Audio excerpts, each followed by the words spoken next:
بسم الله الرحمن الرحيم. الحمد لله رب العالمين والعاقبة للمتقين والصلاة والسلام على شمس الهداية واليقين وعلى آله وأصحابه أجمعين. أما بعد، فقد قال الله تبارك وتعالى في القرآن الكريم: أعوذ بالله من الشيطان الرجيم، بسم الله الرحمن الرحيم.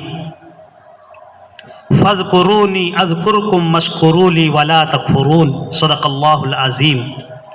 اللهم صل على سيدنا محمد وعلى آل سيدنا محمد وبارك وسلم. اللهم صل على سيدنا محمد وعلى آل سيدنا محمد وبارك وسلم. اللهم صل على سيدنا محمد وعلى آل سيدنا محمد وبارك وسلم. محترم بزرگوں اور بھائیوں، جس آیت کریمہ کی تلاوت کی گئی ہے، اس آیت کریمہ میں اللہ تبارک و تعالی نے فرمایا ہے فَاذْكُرُونِي أَذْكُرْكُمْ، کہ اے میرے بندو تم مجھے یاد کرو، میں تمہیں یاد کروں گا. وَاشْكُرُوا لِي وَلَا تَكْفُرُونَ، اور اے میرے بندو تم نہ شکری نہ ادا کرو، وَلَا تَكْفُرُونَ، بلکہ شکریہ ادا کرو، نہ شکرہ نہ ہو. آج کے جمعے میں اس آیت کا جو پہلا ٹکڑا ہے فَاذْكُرُونِي أَذْكُرْكُمْ، اسی تعلق سے انشاءاللہ کچھ بیان کرنے کی کوشش کروں گا. فَاذْكُرُونِي، جو اللہ نے فرمایا کہ اے میرے بندو تم مجھے یاد کرو، میں تمہیں یاد کروں گا، اس کا کئی معنی ہے، ذکر کا کئی معنی آتا ہے. ایک ذکر کا معنی تو یہ ہے کہ کسی کا تذکرہ کیا جائے، اس کو بھی ذکر کہتے ہیں. ذکر کا ایک معنی خود قرآن نے بیان کیا ہے، اِنَّا نَحْنُ نَزَّلْنَا الذِّكْرَ وَإِنَّا لَهُ لَحَافِظُونَ. یہاں ذکر کا جو لفظ ہے وہ قرآن کے معنی میں ہے کہ ہم ہی نے قرآن کو نازل کیا ہے، وَإِنَّا لَهُ لَحَافِظُونَ، اور ہم ہی قرآن کے محافظ ہیں. یہ اللہ فرما رہے ہیں قرآن کے بارے میں. اور ایک تیسرا معنی جو ذکر کے یہ ہے کہ ذکر کہتے ہیں اللہ تعالیٰ کی یاد کو. تو اس اعتبار سے اس کا مفہوم یہ ہوگا، اس آیت کے ٹکڑے کا مطلب یہ ہوگا کہ اللہ فرما رہے ہیں کہ اے میرے بندو تم مجھے یاد کرو، میں تمہیں یاد کروں گا. اس آیت کی گہرائی میں اور اس کی جامعیت میں ہم اگر غور کریں تو اللہ ہم سے فرما رہے ہیں، بندوں سے فرما رہے ہیں کہ تم مجھے، ہر محبت کرنے والے کی تڑپ ہوتی ہے کہ جس کو میں چاہ رہا ہوں، دنیا کی مثال دے رہا ہوں کہ جس کو میں چاہ رہا ہوں، جس سے میں محبت کر رہا ہوں، میرے دل کا کنیکشن جس سے جڑا ہوا ہے، دل کی دھڑکنیں جس سے جڑی ہوئی ہیں، وہ بھی رخ نہ موڑے، وہ بھی مجھے چاہے، وہ بھی مجھے یاد کرے، وہ بھی مجھے اس کا بھی دل میرے لیے دھڑکے. یہ ہر ایک کی خواہش ہوتی ہے. قربان جائیے کہ اللہ فرما رہے ہیں خود ہی قرآن میں کہ اگر تم مجھے یاد کرو گے تو میں تمہیں یاد کروں گا. اللہ جو خالق کائنات ہیں، جو آسمانوں اور زمینوں اور فلکیات، نباتات، جمادات، ہوا، فضا، پوری کائنات کے تصرفات کے تنہا مالک ہے اللہ تبارک و تعالی، جس کی کبریائی اور عظمت کا کیا کہنا، جس کی شان وحدہ لا شریک کا کیا کہنا. وہ باری تعالی، وہ اللہ عز و جل جس نے پوری کائنات کو وجود بخشا، جس نے ہم سب کو بنایا، جس کی قدرت اور جس کی طاقت کی کوئی انتہا نہیں ہے، وہ اللہ ہمارے بارے میں فرما رہے ہیں کہ میرے بندو تم مجھے یاد کرو گے، میں تمہیں بھی یاد کروں گا. فَاذْكُرُونِي أَذْكُرْكُمْ. اسی لیے کسی نے کہا ہے کہ اللہ اللہ کیسا پیارا نام ہے، عاشقوں کا مینا اور جام ہے. کسی نے کہا ہے کہ نہ دنیا سے، نہ دولت سے، نہ گھر آباد کرنے سے تسلی دل کو ملتی ہے خدا کو یاد کرنے سے. کسی نے یہ بھی کہا ہے کتنی تسکین ہے وابستہ تیرے نام کے ساتھ، نیند آ جاتی ہے کانٹوں پہ بڑے آرام کے ساتھ۔ اللہ کے دل، اللہ کے نام میں تسلی ہے، تسکین ہے، سکون ہے، اطمینان ہے، راحتیں ہیں۔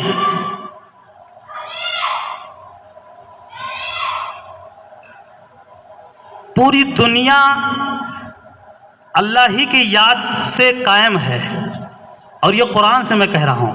پوری دنیا کا جو وجود باقی ہے، پوری دنیا باقی ہے، دنیا کے لوگ باقی ہیں، وہ اللہ ہی کی یاد سے باقی ہے۔ قرآن میں اللہ تبارک و تعالیٰ نے فرمایا وَإِن مِّن شَيْءٍ إِلَّا يُسَبِّحُ بِحَمْدِهِ وَلَٰكِن لَّا تَفْقَهُونَ تَسْبِيحَهُمْ، کہ دنیا میں کوئی چیز ایسی نہیں ہے جو اللہ کی پاکی بیان نہ کر رہی ہو۔ إِلَّا يُسَبِّحُ بِحَمْدِهِ، آگے اللہ نے فرمایا وَلَٰكِن لَّا تَفْقَهُونَ تَسْبِيحَهُمْ، لیکن ان کی تسبیحات کو تم لوگ سمجھتے نہیں ہو۔ یہ نباتات، یہ جمادات، یہ حیوانات، یہ پرندے چرندے درندے، یہ پتھر، یہ پیڑ پودے، یہ شاخیں، یہ در و دیوار، یہ فلک و سما، بظاہر ہم نہیں سن رہے ہیں، ہم نہیں سمجھ پا رہے ہیں، ہم نہیں دیکھ پا رہے ہیں۔ اسی کو اللہ نے فرمایا وَلَٰكِن لَّا تَفْقَهُونَ تَسْبِيحَهُمْ، ان کی تسبیح کو تم نہیں دیکھ رہے ہو، ان کی پاکی بیان کرنے کو نہیں سن رہے ہو، لیکن یہ جان لو پوری کائنات کا ہر ذرہ، پوری کائنات کے پیڑوں کا ہر پودا اور ہر پتا، دنیا کا کوئی نہیں ہے جو اللہ کی پاکی بیان نہ کر رہے ہو۔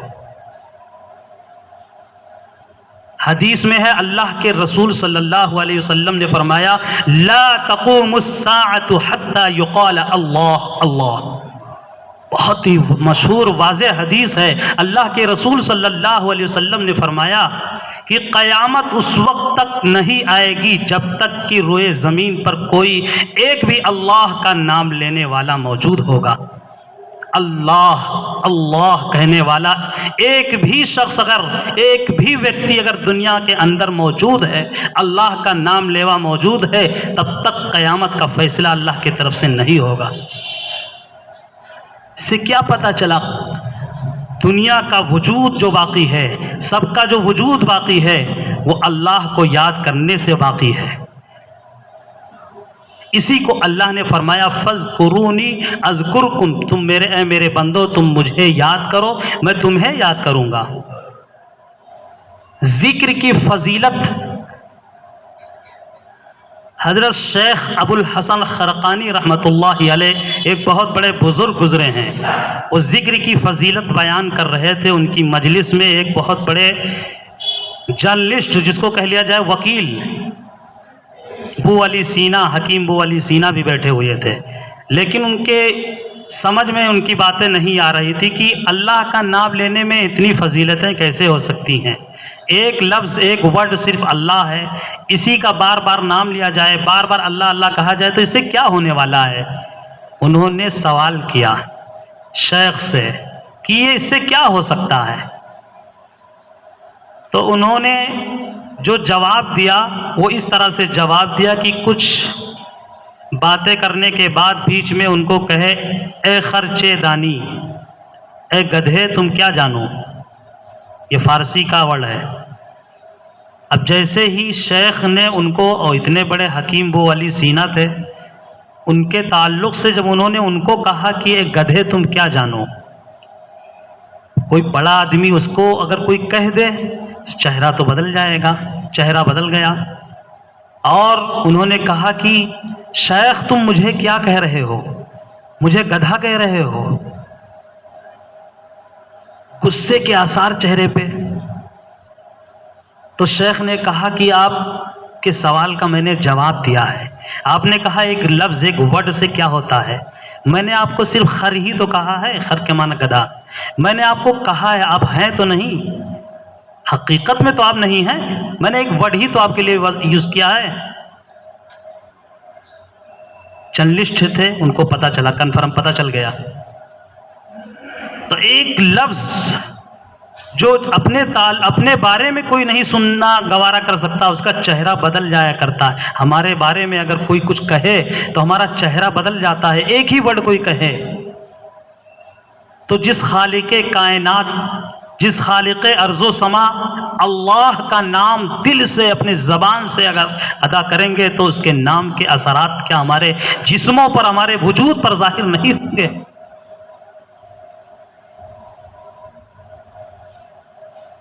حدیث میں اللہ کے رسول صلی اللہ علیہ وسلم نے فرمایا فَاذْكُرُونِي أَذْكُرْكُمْ کا ایک مفہوم یہ ہے کہ اللہ فرما رہے ہیں کہ میں میرے بندو تم مجھے یاد کرو، میں تمہیں یاد کروں گا۔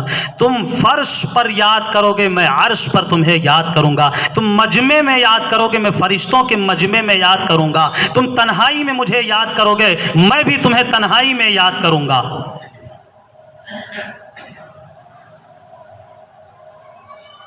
اگر آگے فرمایا اللہ کے رسول صلی اللہ علیہ وسلم نے کہ اگر میرے بندے مجھ سے قریب ہوں گے، ایک قدم آگے بڑھائیں گے میرے طرف، تو اللہ فرما رہے ہیں کہ میری رحمتیں اس بندے کی طرف دوڑ کر کے متوجہ ہوں گی۔ یہ اللہ کا احسان، اللہ کا کرم کہ اپنے بندوں کے تئیں اس طرح کے اللہ کی طرف سے فیصلے صادر وارد ہیں۔ مفسرین نے ایک دوسرا مفہوم یہ بیان کیا فَاذْكُرُونِي أَذْكُرْكُمْ کہ میرے بندو تم مجھے یاد کرو، میں تمہیں یاد کروں گا۔ یہ مطلب بیان کیا ہے مفسرین نے کہ میرے بندو تم خوشحالی میں مجھے یاد کرو اور میں اللہ تمہیں مصیبت میں یاد کروں گا، یعنی کام آؤں گا، تمہیں مصیبت سے بچا لوں گا۔ خوشحالی ہے، خوش ہو، بالکل مطمئن ہو، سکون ہی سکون ہے، راحت ہی راحت ہے، کسی طرح کی کوئی پرابلم نہیں، کوئی پریشانی نہیں، کوئی دقت نہیں، دشواری نہیں۔ ایسے ماحول میں اگر تم اللہ کو یاد کر رہے ہو، اللہ فرما رہے ہیں کہ اگر میرے بندو ایسے ماحول میں مجھے تم یاد کرو گے تو جب تمہارے اوپر پریشانی آئے گی، جب تمہارے اوپر کوئی مصیبت آ جائے گی، یا کہیں کسی حادثے کے شکار ہو جاؤ گے، یا خدا نخواستہ تمہارے اوپر کوئی بہت بڑا حادثہ پیش آ جائے گا، اس عالم میں، اس ماحول میں تمہیں یاد کروں گا، یعنی میں تمہیں بچا لوں گا۔ بنی اسرائیل کا ایک واقعہ ہے، ایک عورت کا، کہیں جا رہی تھی، سنسان علاقے سے گزر رہی تھی، جنگل ہی بیابان کا علاقہ تھا۔ ایک بھیڑیا آیا اور اس کے گود میں ایک دودھ پیتا بچہ تھا اس عورت کے پاس۔ ڈر کر کے بھیڑیے سے یہ عورت بھاگی، بھاگتے ہوئے اس کا بچہ چھوٹ گیا، گر گیا۔ بھیڑیے نے اس بچے کو اٹھا کر کے لے کر چلا گیا۔ اب ماں کے گود سے ایک بھیڑیا بچہ لے کر چلا جائے، اس ماں کے دل پہ کیا گزرے گا؟ بڑی چیخی چلائی اور اس دوڑ لگائی کہ کسی طرح سے اپنے بچے کو اس بھیڑیے سے چھڑا لے، واپس لے لے، لیکن لاکھ کوشش کے باوجود وہ کامیاب نہیں ہو سکی۔ بیٹھ کر کے اس نے اللہ سے مدد مانگی کہ اللہ ہم کیا کریں اس حال میں کہ میرے بچے کو بھیڑیا لے کر چلا گیا۔ کیا دیکھتی ہے کہ آگے اچانک ایک آدمی نمودار ہوتا ہے بھیڑیے کے سامنے، اور وہ جیسے ہی وہ اچانک وہ آدمی ظاہر ہوتا ہے، بھیڑیا ڈر جاتا ہے اور اس کے منہ سے بچہ چھوٹ جاتا ہے، بھیڑیا الگ بھاگ جاتا ہے۔ وہ آدمی جو اچانک ظاہر ہوا اس بچے کو اٹھاتا ہے اور اٹھا کر کے لا کے اس عورت کو دے دیتا ہے۔ وہ عورت پوچھتی ہے کہ تم اس طرح اچانک کیسے ظاہر ہو گئے، ہو کون تم؟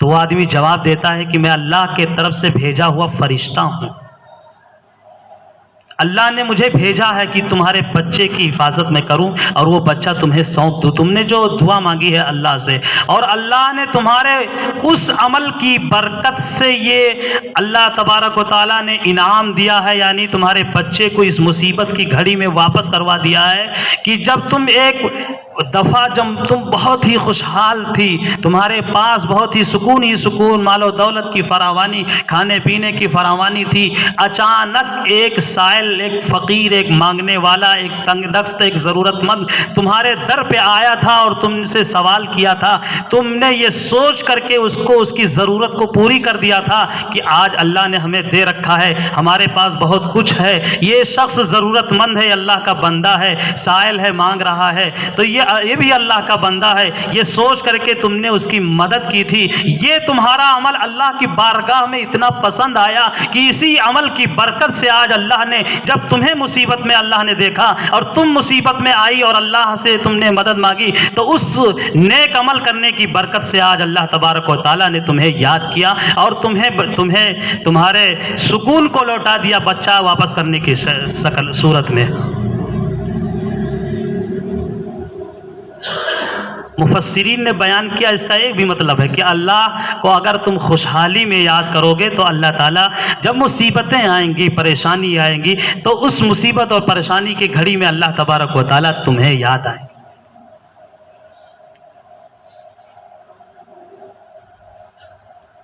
ایک مطلب مفسرین نے یہ بیان کیا ہے فَاذْكُرُونِي أَذْكُرْكُمْ کا، کہ اے میرے بندو تم معصیت کی گھڑی میں، گناہوں کے گھڑی میں اگر تم مجھے یاد کرو گے تو میں تمہیں بعد میں یاد کروں گا اس شکل، اس صورت میں کہ میں تمہیں انعام سے نوازوں گا۔ گناہوں کا دلدل ہے، ہر طرف گناہوں کے دعوت کے اڈے ہیں، گناہوں کا ماحول ہے، گناہوں کی دنیا ہے، معصیات ہی ہر طرف ہیں۔ ایسے ماحول میں اپنے دامن کو اللہ کے خوف سے اگر بچا لو گے، خوف الہی سے اگر تم اپنے آپ کو محتاط رکھو گے، بچائے رکھو گے، گناہوں سے اپنے آپ کو دور رکھو گے، تو اللہ تبارک و تعالیٰ اس عمل کی برکت سے بعد میں ایسا انعام سے نوازیں گے کہ سوچ نہیں سکتے۔ اس کا ایک واقعہ قرآن عظیم الشان میں بھی اللہ تبارک و تعالیٰ نے بیان کیا ہے۔ حضرت یوسف علیہ السلام کی زندگی میں ایک ایسا لمحہ آیا کہ بالکل گناہ ان سے چمٹ چکا تھا قریب قریب۔ قرآن میں ہے وَحَمَّتْ بِهِ وَحَمَّ بِهَا لَوْلَا أَن رَأَىٰ بُرْهَانَ رَبِّهِ۔ زلیخا نام کی خوبصورت عورت نے حضرت یوسف علیہ السلام کو تنہائی میں لے لیا تھا اور ایک ہی کمرے میں، اور اس نے دعوت گناہ بھی دے دی، کہیں کسی طرح کا کوئی رکاوٹ نہیں۔ اس ماحول میں کہ یوسف علیہ السلام بند کمرے میں اس عورت کے ساتھ اللہ کو یاد کرتے ہیں، لولا ان رأى برہان ربی، اللہ کو یاد کرتے ہیں۔ اللہ تبارک و تعالی کو یاد کرنے کی برکت سے نہ صرف یوسف علیہ السلام کی اس گناہ سے حفاظت کی جاتی ہے، بچا لیے جاتے ہیں، اللہ تبارک و تعالی حضرت یوسف علیہ السلام کو بچا لیتے ہیں، بلکہ بعد میں حضرت یوسف علیہ السلام اسی مصر ملک کے بادشاہ بنا دیے جاتے ہیں۔ اتنا بڑا انعام اللہ تبارک و تعالیٰ نے اپنے بندے کو نوازا۔ حضرت یوسف علیہ السلام مصر کے بعد میں بادشاہ بن جاتے ہیں اور زلیخا سے پھر اسی عورت سے نکاح بھی ہو جاتا ہے۔ یہ اللہ کی طرف سے انعام ملتا ہے جب کوئی گناہوں کے دلدل میں پھنس جائے اور اس عالم میں گناہوں کا ارتکاب نہ کرے بلکہ اللہ کو یاد کر لے اور اللہ کے خوف سے گناہوں سے اپنے آپ کو سمیٹ لے، گناہ نہ کرے، تو اللہ تبارک و تعالیٰ اتنا بڑا اجر سے، اتنے بڑے انعام سے اللہ کی طرف سے نوازا جاتا ہے۔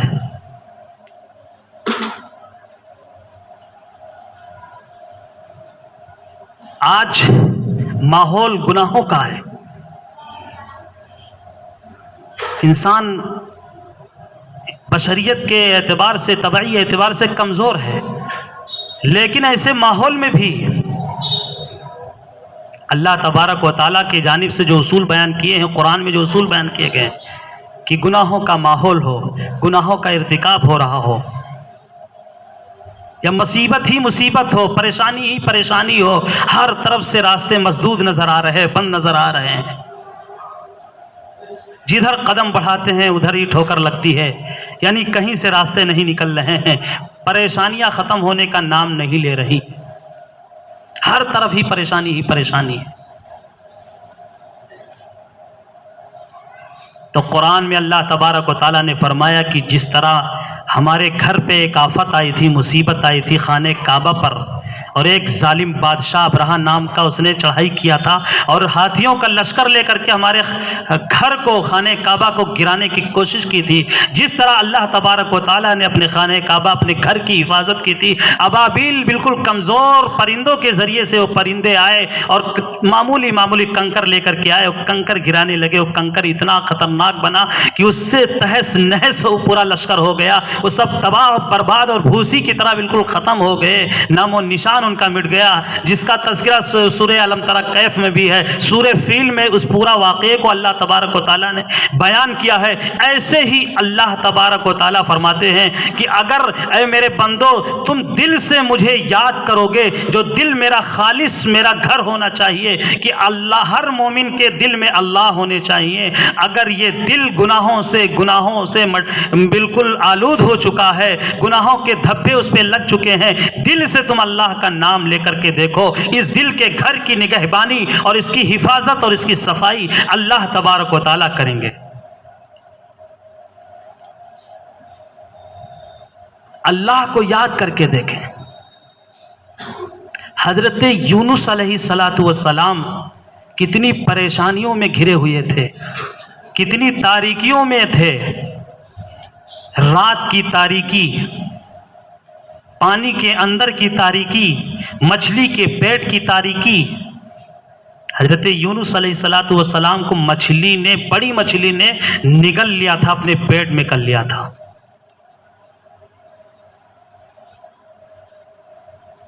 اور قرآن میں ہے، اللہ تبارک و تعالیٰ نے فرمایا حضرت یونس علیہ السلام کے تعلق سے لَلَبِثَ فِی بَطْنِهِ إِلَى يَوْمِ يُبْعَثُونَ.